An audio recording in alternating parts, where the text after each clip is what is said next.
సరైన ఏర్పాట్లు లేకపోవడంతో తొక్కిసలాట చోటు చేసుకుంది. అభిమానులు గేట్లు ఎక్కి లోపలికి వెళ్లేందుకు ప్రయత్నించారు. మరోవైపు పోలీసులు లాఠీచార్జ్ చేయడంతో ఏం జరుగుతుందో అర్థం కాని పరిస్థితి నెలకొంది.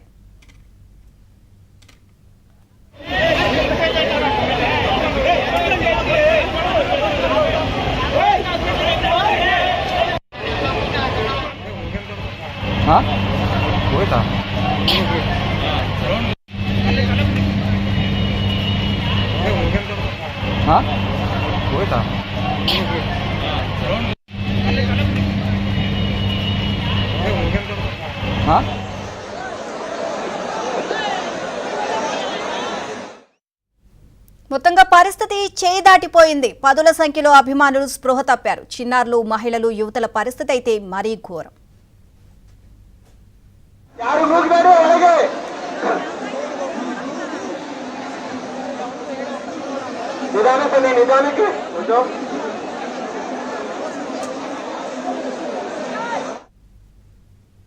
ఇప్పటికే 11 మంది మృతి చెందారు. 50 మందికి పైగా గాయపడ్డారు. సో ప్రస్తుతం అక్కడ ఆసుపత్రి వద్ద సిచ్యువేషన్ ఏ విధంగా ఉంది, గాయపడ్డ వారి పరిస్థితి ఏ విధంగా ఉందో తెలుసుకునే ప్రయత్నం చేద్దాం. దీనికి సంబంధించి మరిన్ని అప్డేట్స్ మాకు స్పాన్సర్ రిత్విక్ నడి తెలుసుకుందాం. రిత్విక్, ఇప్పటి వరకు 50 మంది వరకు గాయపడ్డారు అని చెప్పి తెలుస్తుంది. సో గాయపడిన వారి పరిస్థితి ఏ విధంగా ఉంది? Okay sir.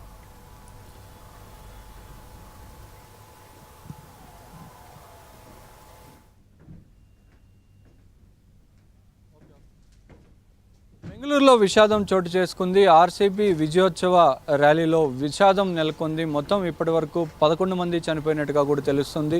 ఇప్పటి వరకు 11 మంది చనిపోవడం, అట్లాగే 50 మందికి పైగా కూడా గాయాల పాలైనట్టుగా కూడా తెలుస్తుంది. వీరినంతా కూడా వివిధ చుట్టుపక్కల ఉన్న బోరింగ్ హాస్పిటల్ కానీ, వైద్యకి హాస్పిటల్కి కానీ, ఆ చుట్టుపక్కల ఉన్న చిన్నపాటి హాస్పిటల్కి కానీ ఆ పరిస్థితుల మేరకు వారిని తరలించి వైద్య సేవలు అందిస్తున్నారు. ప్రస్తుతం ఆసుపత్రిలో వైద్య సేవలు అందుకుంటున్న వారిని కర్ణాటక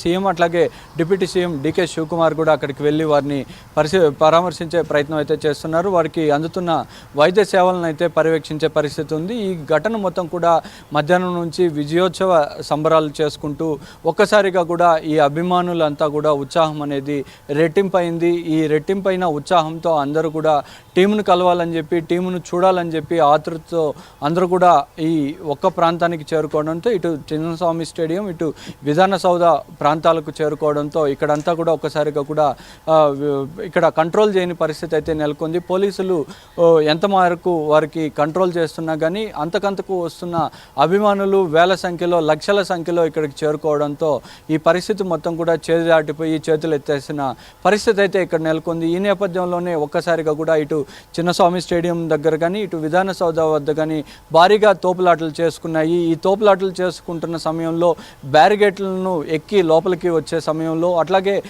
విధాన సౌధ వద్ద పొడవాటి గేట్లు ఉన్న వాటిని ఎక్కి విధాన సౌధ లోపలికి దూకే ప్రయత్నం చేస్తున్న సందర్భంలో పోలీసులు లాఠీచార్జ్ చేశారు. ఈ లాఠీచార్జ్ చేసే సమయంలో కూడా ఎక్కువగా కూడా పరుగులు పెట్టడము, ఒకరి మీద ఒకరు పడిపోవడము, ఈ ఏం జరుగుతుందో తెలియని గందరగోళ పరిస్థితుల్లో ఒక్కసారి కూడా ఈ తోపులాటలు చేసుకున్నాయి.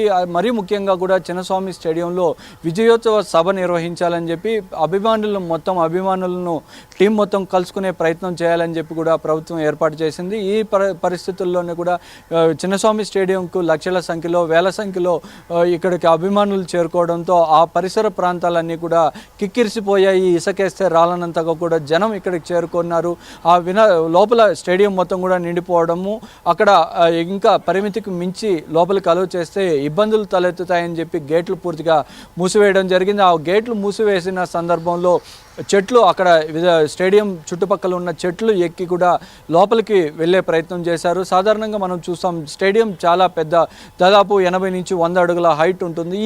ఈ ప్రాంతం మొత్తం కూడా ఈ పక్కనున్న చెట్ల ద్వారా కూడా ఎక్కి లోపలికి వెళ్ళే ప్రయత్నం చేశారంటే ఏమాత్రం అభిమానంతో, ఎంతటి అభిమానంతో ఇక్కడికి క్రికెట్ అభిమానులు చేరుకున్నారో అర్థం చేసుకోవచ్చు. నిన్న రాత్రి ఆర్సీబీ విజయం సాధించిన తర్వాత అప్పటి నుంచి కూడా బెంగళూరు నగర వ్యాప్తంగానే కాదు, కర్ణాటక రాష్ట్ర వ్యాప్తంగా కూడా సంబరాలు అనేది ప్రారంభమయ్యాయి. అప్పటి నుంచి కూడా వేకుజాము వరకు కూడా రోడ్ల మీద ఎక్కడికక్కడ సంబరాలు చేసుకుంటూ కనిపించారు. ఎక్కడికక్కడ రహదారుల మీదకు వచ్చి ఇటు మహిళలు, ఇటు పురుషులు అని తేడా లేకుండా చిన్నపిల్లలు